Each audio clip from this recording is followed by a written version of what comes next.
Welcome to the Belonging Project podcast. This is Fiorenza and I'm your host.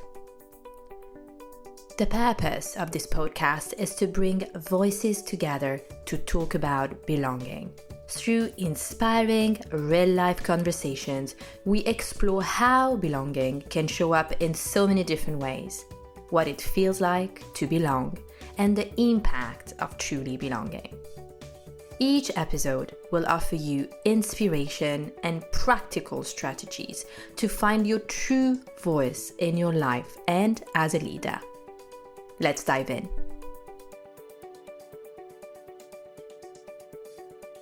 Hi, and welcome to the Belonging Project podcast. Today, I'm with Hélène Bejjani, and I'm actually really excited to have her back on the podcast with me. In this episode, we are going to explore how we can leverage our awareness, both of self and of the corporate culture, in order to audit what's going on and, if that's possible indeed, experience a stronger sense of belonging at work. In one of our earlier episodes, we talked about Maslow's hierarchy of needs and how belonging is actually a basic human need. So there's a lot out there in terms of research about the benefits that belonging can bring to both the individual and also to the organization. Really, we want to explore what we can do at the individual level to experience a sense of belonging in our work. So we want to start with our self-awareness. Core values. Let's talk a little bit about core values.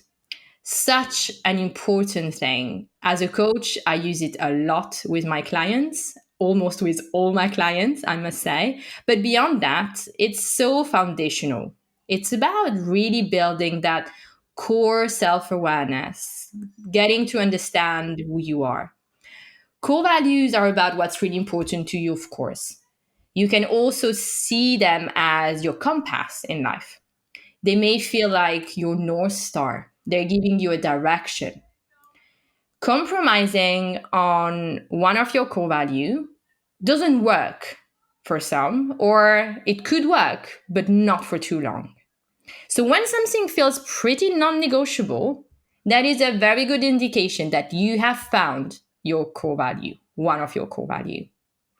We'll put a resource to help you find your core values in the show notes of the episode, so make sure to check it out. Now, the second thing that we wanted to mention around self-awareness is reflecting on your own personal definition of belonging. Think about what elements do you need to feel that you belong. And this is really unique to you, very much like the core values. So, for example, for me, I really need judgment to be absent. I need judgment to be absent from an environment, from a group of people that I'm interacting with, to even feel that I can belong. And I need to feel that there's also some inclusive curiosity. All the questions, I very much welcome curiosity and question. I think I'm open-minded, but I need to feel that the curiosity is inclusive, that it's not meant to single me out, if that makes sense. Empathy is also super important for me. I need to feel that the ecosystem cares about me, that I'm seen, that I will be heard if I wish to speak, but that also if I wish not to speak, that's okay. So I can go on, but I'm gonna stop here. And I want to ask Hélène, actually, what else would you add in terms of self-awareness? Thank you, Fiorenza, and I'm happy to be back on this podcast.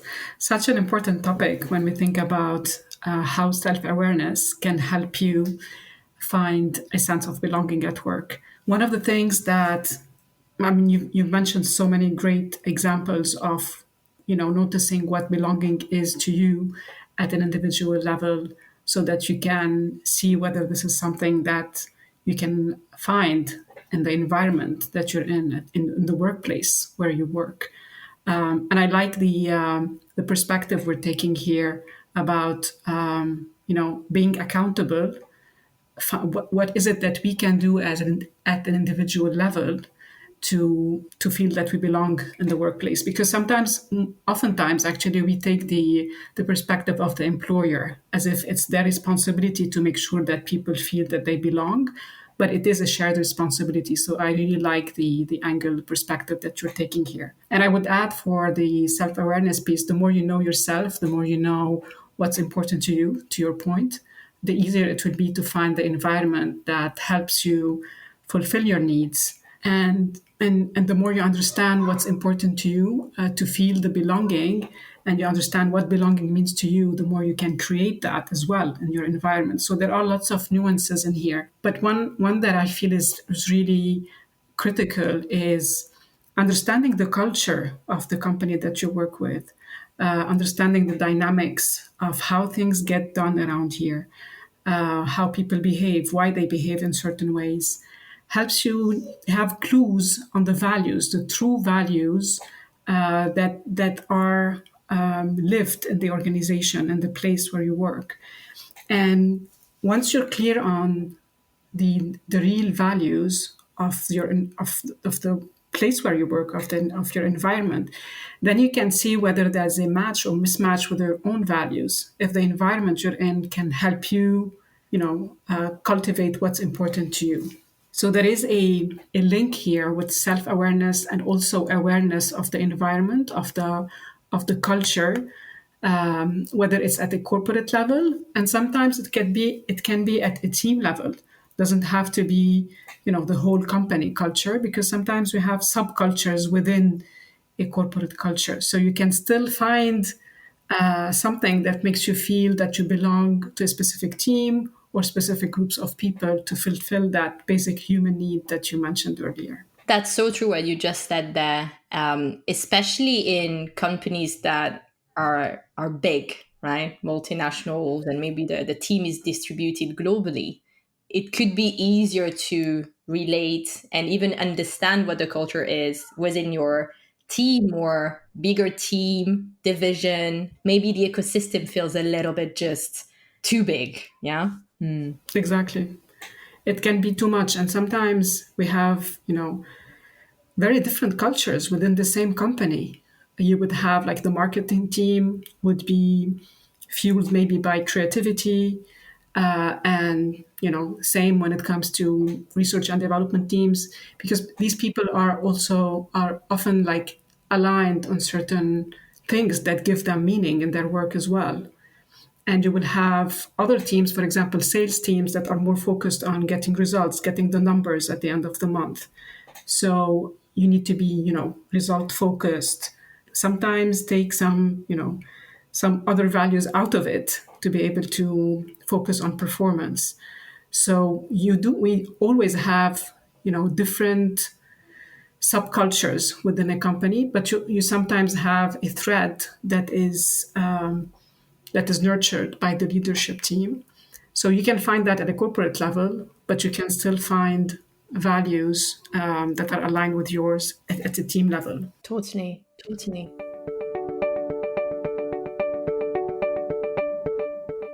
One thing also that we can take accountability for is how we influence the culture around us. So we do experience it, but at the same time, we can create an environment that fulfills our own needs.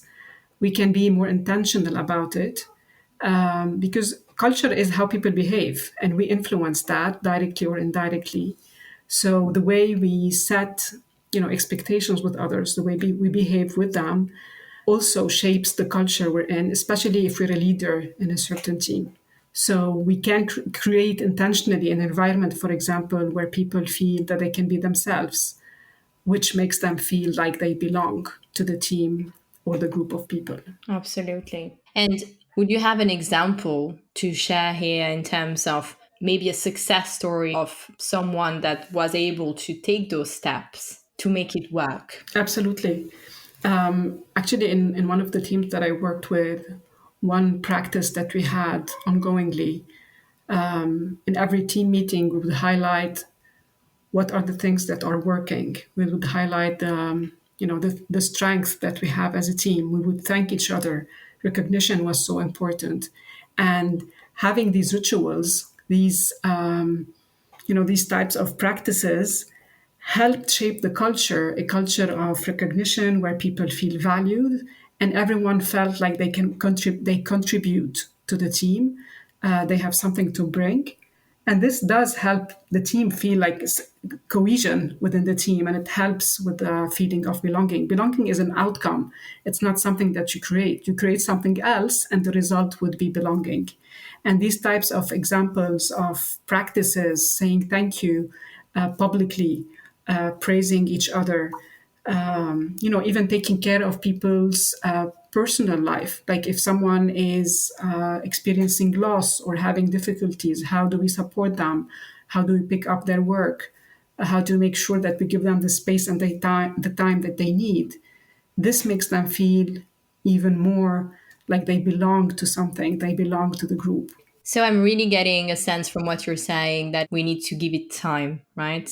Belonging is really something that is built over time. And it's the outcome of the different practices. I really like what you said, that the word practices, right? Communication, you've mentioned, sharing with the team, the different types of shares. It's so important, right? Without having that as a basis, as just a best practice, it makes it very difficult, and everyone can get very siloed. And especially with the hybrid way of working now, I think that can be quite a risk. And I'm getting this image, in what you're saying there. So there's the practices, and communication is part of it, but also acknowledging maybe a colleague or a team member, when there's an achievement, when there's a milestone. You've mentioned saying thank you. That sounds so simple, but it isn't always easy. Absolutely. Yeah, we take it for granted. Yeah. And then you've mentioned cohesion. This is quite powerful, I think. So it really kind of shows that it isn't just one thing. It's a joint. I don't know if effort is the right word, but the group needs to be willing to create, to foster such an environment then for it to work, right? Absolutely. And it's a joint effort, and everyone influences and shapes the culture of the team. Everyone has their role to play. Sometimes they shape it in a positive way, and sometimes they don't. When people are very negative or they complain a lot all the time, they drag everyone down. And when people are more, supportive, open to listen, you mentioned some really important core values earlier, like empathy, for example, inclusivity. We've seen in the last few years how important these values are and how they can help people feel like they belong at the end of the day. Because, like to your point, belonging is an outcome. It takes time for people to feel safe, to feel that they can identify with the values of the team, because they need to notice that first. They need to be able to assess the environment they are in so that they can get this feeling, this outcome of belonging. Absolutely. Absolutely. So there are cases when it may not work despite all our efforts, to foster a sense of belonging. We are actually currently experiencing a lot of disruption in the workplace.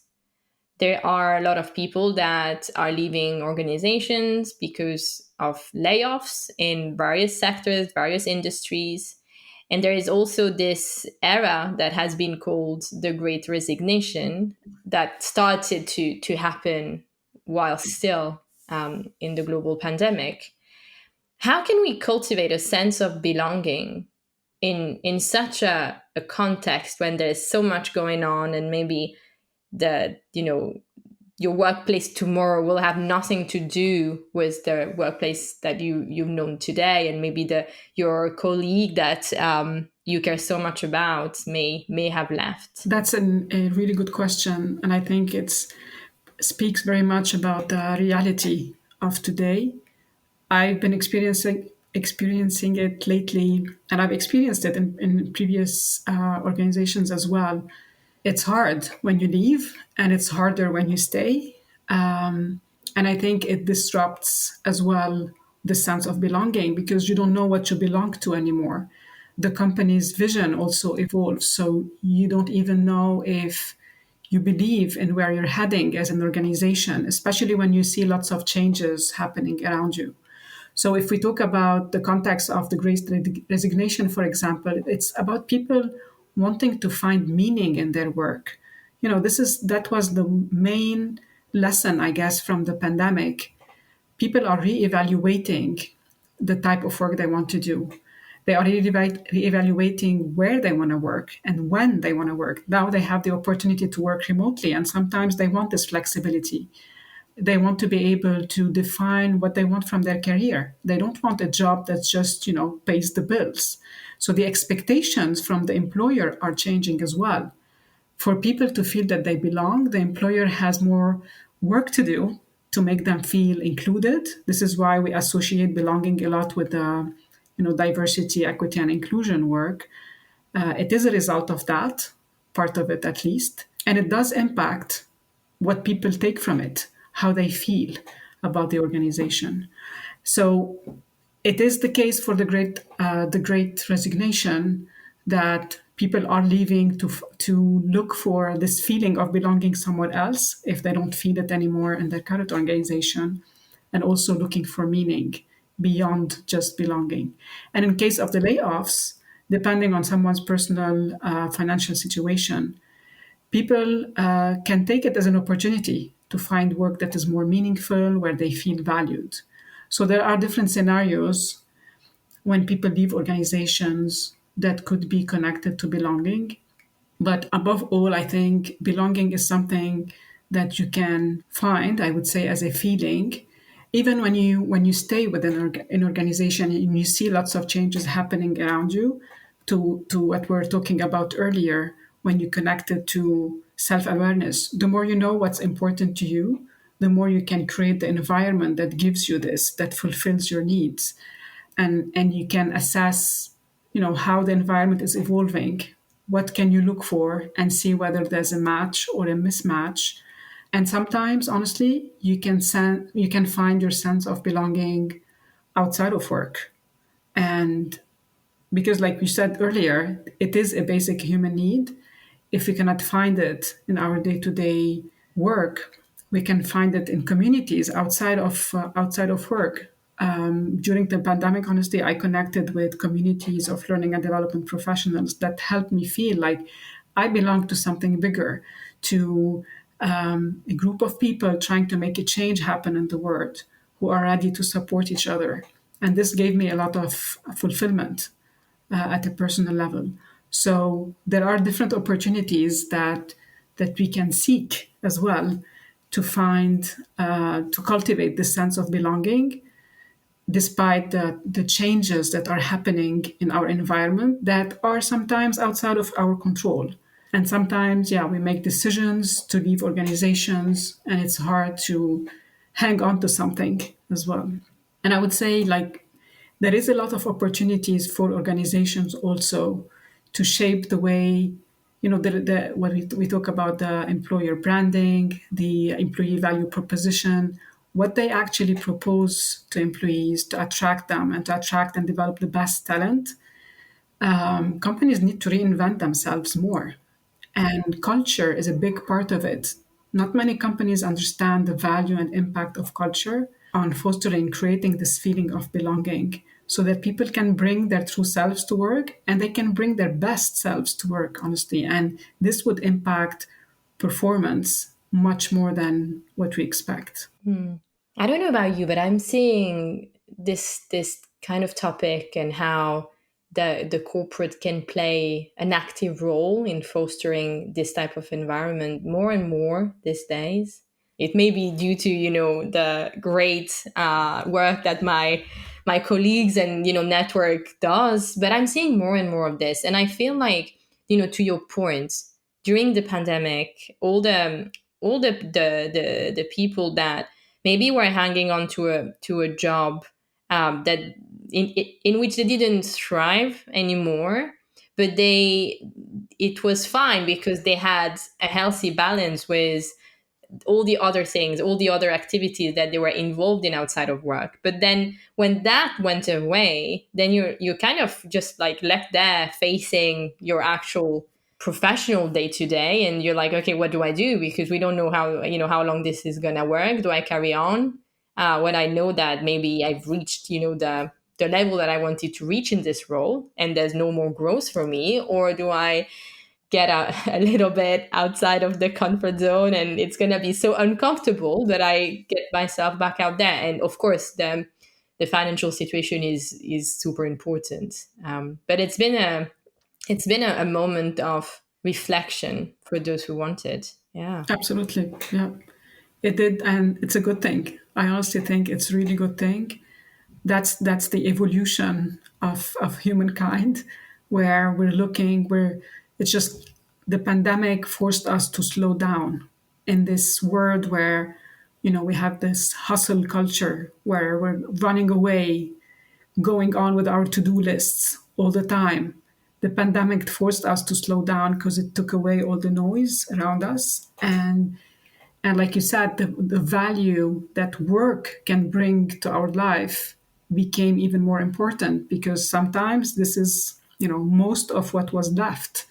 And if we didn't feel like we belong, people started questioning whether this is the work they want to stay in, and whether they want to do something else or find somewhere else the sense of belonging. So we don't realize it, but it's a feeling that we chase somehow, because it's a basic human need. And of course, we can find it in different situations. But if our work environment allows us to feel that we belong, the benefits are really exponential for everyone, not just the individual. Well, all right. Thank you so much, Hélène, for being with me for this episode. Like always, it's such a pleasure to talk with you. It's my pleasure, Fiorenza. It's always a pleasure talking to you as well. Thank you so much, Hélène. You can follow the podcast on LinkedIn at the Belonging Project Podcast. You can also hit subscribe and stay up to date with our episodes. And do feel free to get in touch with me on coaching@fiorenzarossini.com. Thank you again, and see you next time.